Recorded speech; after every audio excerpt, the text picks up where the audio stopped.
உனக்காக இருப்பேன்.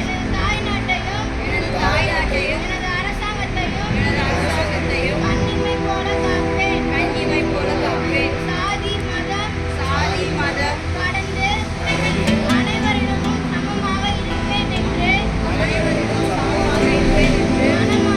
மனமாற சத்தியத்துடன் உறுதியளிக்கிறேன்.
நல்லா கற்றுக்குங்க, பல இடங்களுக்கு போங்க, வெற்றி வாங்கி சூடுங்க.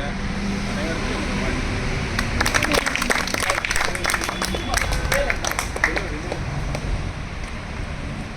எல்லாருக்கும் வணக்கம்.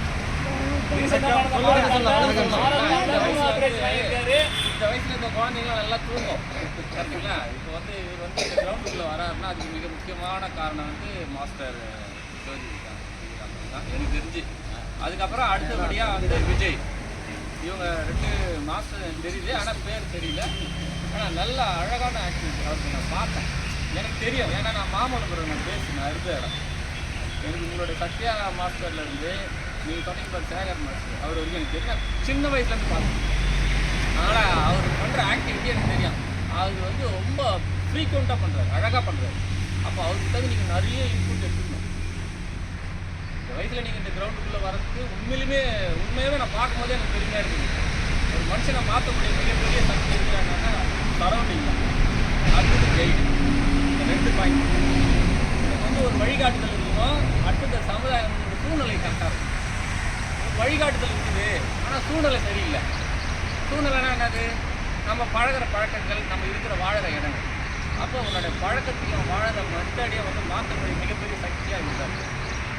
இவர் எனக்கு பல வருடங்களாக தெரியும், கிட்டத்தட்ட ஒரு 40 வருஷமாக தெரியும். 40 வருஷம் நான் படிக்கிறதுலேருந்தே தெரியும். இவர் தெரியும், எங்கள் அண்ணன் தெரியும், எங்கள் அப்பா தெரியும், எல்லாருக்கும் தெரியும். இவர் வந்து இந்த இடத்துல கிளாஸ் எடுக்கிறாரான்றதே எனக்கு ஆச்சரியம் தான். ஏன்னா இவர் எடுக்கிறதெல்லாம் சீனியர் தான் எடுக்கணும். என்னோட நாலேஜ் பிரகாரம் நான் சொல்கிறேன், இவர் எடுக்கணும்னாக்கா இவங்கெல்லாம் எடுக்கணும்னாக்கா சீனியர் தான் எடுக்கணும். அப்போ இறங்கி வராங்க உங்களுக்காக, கரெக்டாக உங்களுக்காக இறங்கி வராங்கன்னா அப்படியே நீங்கள் அதை வாங்கிக்கணும். நிறைய தெரிஞ்சுக்கணும், நிறைய டவுட்லாம் கேட்கணும். இவ்வளோ ஆர்வமாக இந்த கிளாஸ் இப்படி நடக்கிறத நான் உண்மையிலே எதிர்பார்க்குறேன். நல்லா பயன்படுத்திங்க வாழ்க்கையில். நிறைய என்னடா பண்ணணும், இந்த குங்ஃபு கிளாஸில் வந்து நம்ம எதை கற்றுக்கணும், எதை தெரிஞ்சுக்கக்கூடாது, எதை செய்யணும், எதை செய்யக்கூடாது, இதெல்லாத்தையும் பிரித்து பாப்பா சொல்லிட்டாங்க. அது வந்து உறுதிமொழியாக சொல்லிட்டாங்க. அழகாக கீப் பண்ணுங்க, ஒரு வார்த்தையை கூட விட்டுறாதீங்க, ஒரு செயலை கூட மிஸ் பண்ணுறாதீங்க, எல்லாத்தையும் ஃபாலோ பண்ணுங்கள். வாழ்க்கையில் உறுதியான மனுஷனாக வாழுங்க. உறுதினா வெறும் வலு மட்டும் கிடையாது, மனசில் உறுதியாக இருக்குது. அந்த இடத்த அது தயார் பண்ணுற இடம் தான் இது. சரியாப்பா? எல்லோரும் நல்லா இருக்கணும், நல்லா பயிற்சி எடுக்கணும், நல்லா வச்சுக்கணும். வாழ்க்கை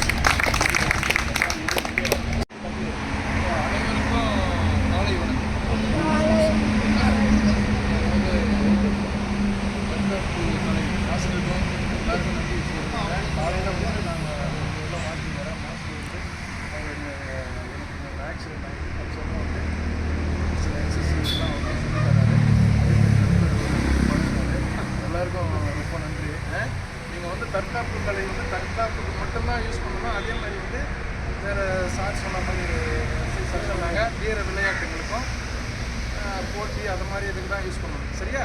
தவறான வழியில் தவறான இதுக்கும் மற்ற இதுங்களுக்கெல்லாம் அதை யூஸ் பண்ணக்கூடாது. அதுதான் அந்த உறுதிமொழி சொன்னாங்க.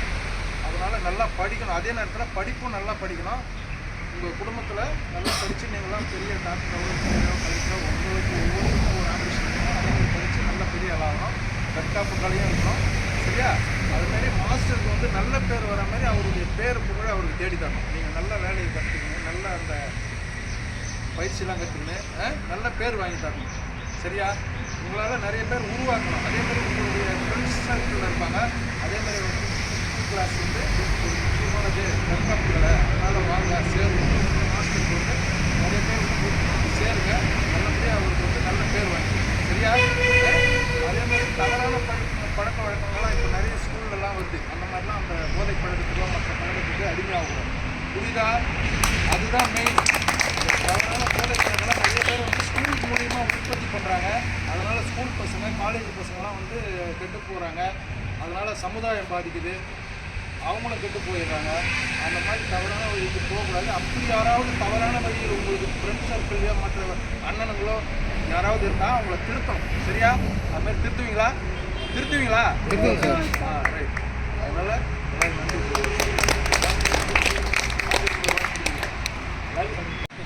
எல்லாருக்கும்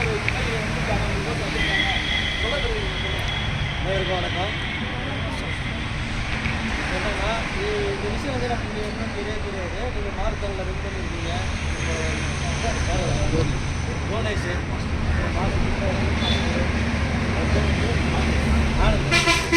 மாரத்தானில் இந்த வயசில் அவர் போய் வெற்றி பண்ணிருக்காருன்னா பெரிய விஷயம்தான். அதே போல் இப்போ நம்ம அண்ணன் தான், இவர் எஸ்ஐயாக இருக்கார். அவரோட அண்ணன் இவங்க எல்லாம் டிபார்ட்மெண்ட், போலீஸ் டிபார்ட்மெண்ட்டில் சேர்ந்தாங்க. இவங்க வந்து சின்ன வயசுலேருந்து என்னை பார்த்துருக்காங்க. எல்லாம் சின்ன வயசுலேருந்து பழக்க வழக்கம் நல்ல முறையாக போயின்னு இருக்குது.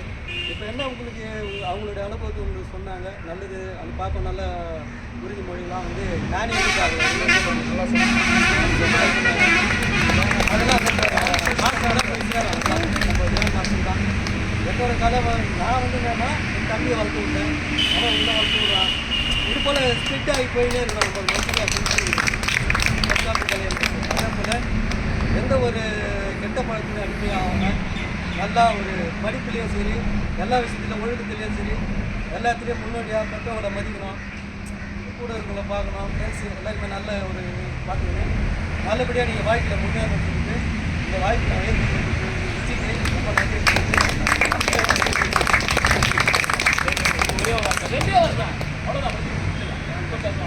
ரெண்டு வருஷம் பேசுங்க சார், எங்களுக்கோசம் பேசுங்க, எல்லாரும் பேசுறீங்களா?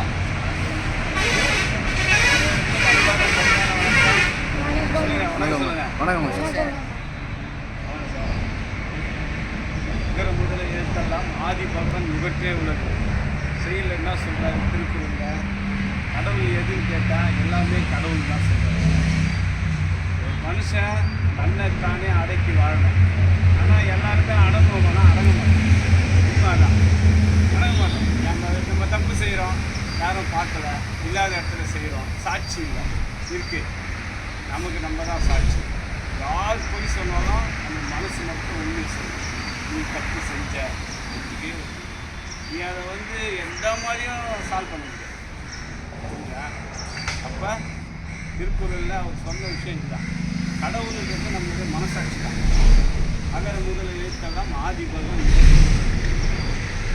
சரிங்களா? அப்போ மனுஷனுடைய மனசில் தான் கடவுள் இருக்கார். இவ்வளோ பெரிய கொடிய மிருகமாக இருந்தாலும் மனிதன், நீ மிருகன்றத முதல்ல சொல்லக்கூடிய நம்மளுடைய மனசு தான். அப்படிப்பட்ட மனசை நம்ம கடவுளாக மாற்றி மிருகமாக வச்சுருக்கோம். புரியுதா? யார் எதை ஒன்றாலும் தெரிஞ்சுக்கலாம். ஆனால் பக்குவப்படுத்தணும். நம்மளை மட்டும்தான் பக்குவப்படுத்த முடியும். வேறு யாரும் பக்குவப்படுத்த மாட்டாங்க. தன்னைத்தானே தான் திருப்தி வாழணும். இதெல்லாம் சொன்னார் சிவவாக்கியம் ஒரு பாட்டில் சொல்லியிருப்பார். தன்னை அறிய தனக்கு ஒரு கேடு இல்லை, தன்னை அறியாமல் தானே கேடுகின்றான், தன்னை அறியும் அறிவை அறிந்த பின் தன்னையார் சிக்க தான் இருந்தான். எல்லா மிருகத்துக்கும் அறிவு இருக்கு, மனிதனுக்கு மட்டும்தான் பகுத்தறிவு இருக்கு. நான் செய்கிற செயல் சரியா தப்பான சிந்திக்கிற ஆற்றல் மனிதனுக்கு மட்டுமே தான் கொடுத்துருக்கேன், தவிர மிருகங்களுக்கு இல்லை. அப்போ மிருகம் செய்கிற செயலாம் மனிதன் செஞ்சுட்டு அதை வந்து இது தப்பு இல்லை, இது தப்பு இல்லை அப்படின்னு தன்னை சரிப்படுத்தி தப்புக்கு ஒரு காரணத்தை சொல்லி சரிப்படுத்தி, நீங்கள் தப்பு செஞ்சால் அந்த தப்புக்கு நீங்கள் தான் கண்டிப்பாக அதுக்கு தண்டனை அனுபவிச்சான். ஏன்னா அந்த தண்டனை கொடுக்கப்பட்டு யாரும் இல்லை, உங்களுடைய மனசு. அப்போ உங்களுடைய மனசு உங்களுக்கு குருவாக இருக்கணுமே தவிர எதிரியாக இருக்கக்கூடாது. பார்த்துக்கு ஓகே. இந்த சமுதாயத்துக்கு நம்ம சேவை செய்ய கடமைப்பட்டிருக்கோம்.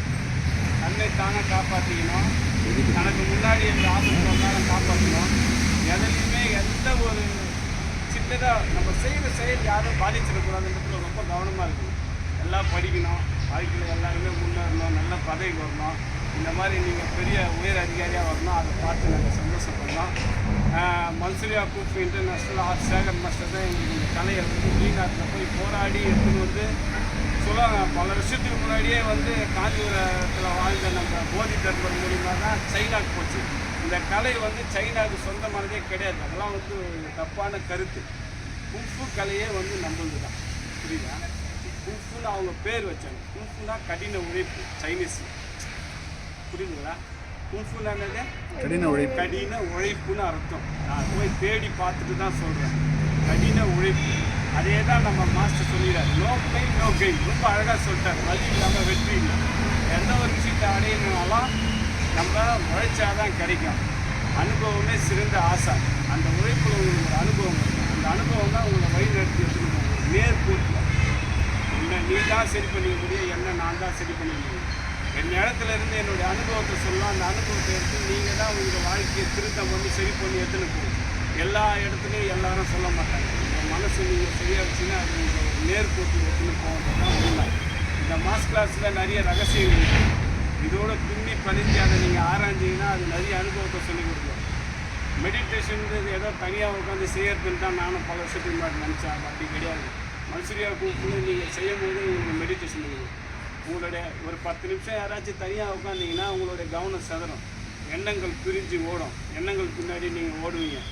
ஆனால் நீங்கள் இந்த பயிற்சி பண்ணும் போது அதோடைய முதல் அடியில் நீங்கள் காலை வச்சுட்டீங்க.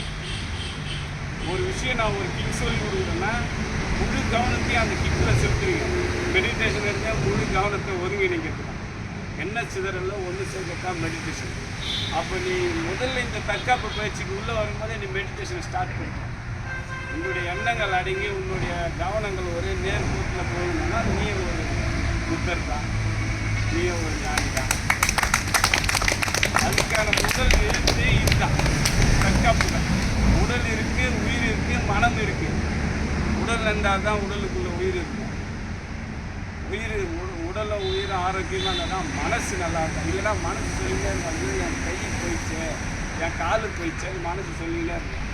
அப்போது மனசு நல்லா எது போனாலும் பரவாயில்ல, நான் நல்லா இருக்கிறேன், நான் ஆரோக்கியமாக இருக்கிறேன், எனக்கு மன உறுதி இருக்குதுன்னு மனசு நினச்சிதுன்னா எல்லாத்தையுமே ஜெயிக்கிறேன். புரியுதுங்களா? இந்த தற்காப்பு கலையில் அவ்வளோ ரகசியம் இருக்குது. அவ்வளோ சீக்கிரம் கற்றுக்கிற கலை இல்லை. என்னோடய master Manivannan master yellow belt வரைக்கும் எனக்கு எந்த ஒரு 10 பைசா காசு வாங்காமல் தான் கற்றுக்கிட்டாரு. அதுக்கப்புறம் அவருக்கு ஒரு சூழலில் ஆக்சிடெண்ட் ஆகிடுச்சு, ஓமஸ்டேட்டிங் நினைவு ஏற்பட்டார். அப்போ மாஸ்டர்லாம் வந்து ஃபஸ்ட் ஸ்டார் பிளாக் பெல்ட் இருந்தாங்க. வீடு பக்கத்தில் இருந்ததுனால எனக்கு நிறைய விஷயத்த சொல்லி கொடுத்துருக்காரு. இதே கோயிலில் தனிப்பட்ட முறையில் நான் பயிற்சி பண்ணிடுவேன். அந்த அனுபவங்கள் தான் என்னை இன்றைக்கி வந்து இந்த இடத்துக்கு நிற்கிது. புரியுதா?